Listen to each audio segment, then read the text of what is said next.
Bem-vindo à 197ª edição do programa Pedindo Luz. O tema hoje é Porque tens que crer. Termino sempre estas minhas alocuções com o apelo para que quem ouve creia no Senhor Jesus Cristo, a fim de ser salvo, eternamente salvo. Há quem pergunte qual a razão de o fazer continuadamente. Bem, em primeiro lugar e antes de tudo, porque Deus o diz. E se Deus o diz, é de suma importância que seja redito.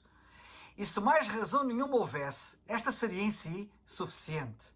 Não se trata de um preciosismo meu, de um artificialismo. Trata-se de um determinismo divino. Em segundo lugar, porque, segundo Deus, não há outro modo de uma pessoa ser salva. Portanto, não pode ser dito outra coisa. Não pode ser apresentado outra via. Mas em terceiro lugar, porque faz todo o sentido, como procurarei mostrar a seguir. Muitos não conseguem entender porque é que os cristãos dizem que se tem de crer no Senhor Jesus Cristo para se poder ir para o céu. Dizem até que não interessa o que a pessoa crê, desde que ela seja sincera e que procure viver uma vida boa. Perante isto, a pergunta que formulo é a seguinte: será? Será mesmo assim? O simples crer será irrelevante? Bastará a pessoa ser sincera? Bem, vou colocar aqui algumas questões que poderão ajudar. Será que tu aplicas essa diretriz a qualquer outra área da tua vida? Por exemplo, ignoras os perigos físicos dizendo que não interessa os riscos que se corra, desde que a pessoa seja sincera? Duvido muito. Vou ilustrar. Suponho que, estando eu com tosse, dirijo-me ao meu armário de medicamentos e tomo 2 colheres de chá de um frasco que contém um líquido que penso tratar-se de um xarope que cura a tosse.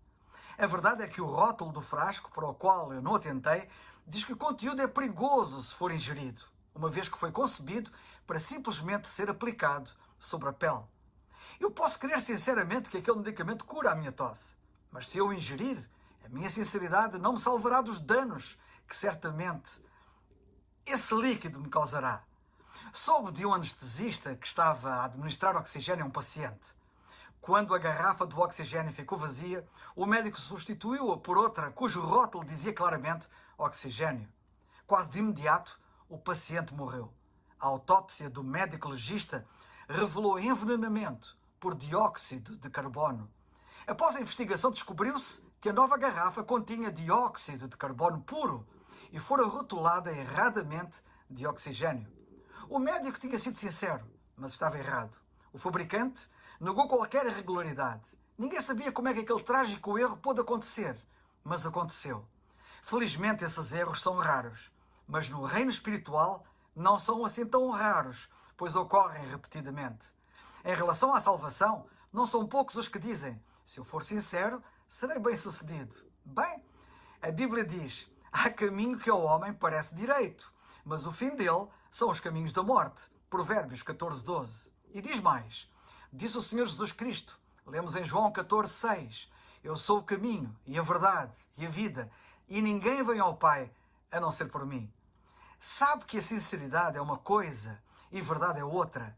Não confundas. O que nos salva é a verdade, não a sinceridade. E a verdade é Cristo.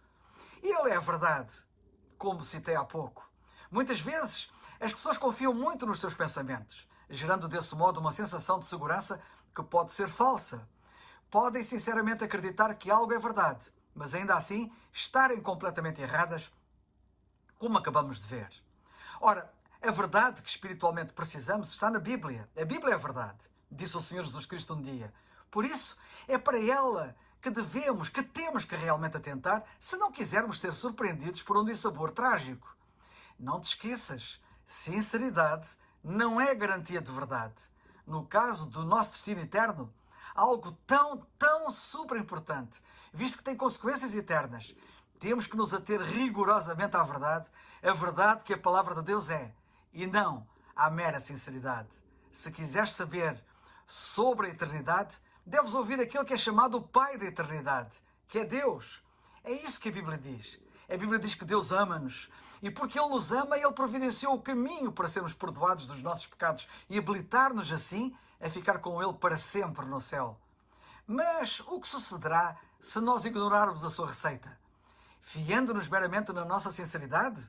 O que acontecerá se rejeitarmos a sua prescrição, pensando que alguma outra servirá? Podemos ser sinceros, mas a nossa sinceridade não nos salvará. Será que Deus providenciou a cura de que nós precisamos? A cura para a doença é que a Bíblia chama de pecado? Sim. Essa cura, diz a Bíblia, é o Senhor Jesus Cristo, que veio do céu para nos salvar. É por isso que a Bíblia diz em Atos 4:12 que em nenhum outro há salvação, porque também debaixo do céu nenhum outro nome há dado entre os homens pelo qual devamos ser salvos. Não arrisques a tua alma, mas crê no Senhor Jesus Cristo quanto antes, como teu único e suficiente Salvador. Cristo é o único caminho para o céu. Todos os outros caminhos são desvios para a desgraça. Faço aqui uma vez mais eco da prescrição que lemos na Bíblia. Crê no Senhor Jesus Cristo e serás salvo. Atos 16:31. É o farol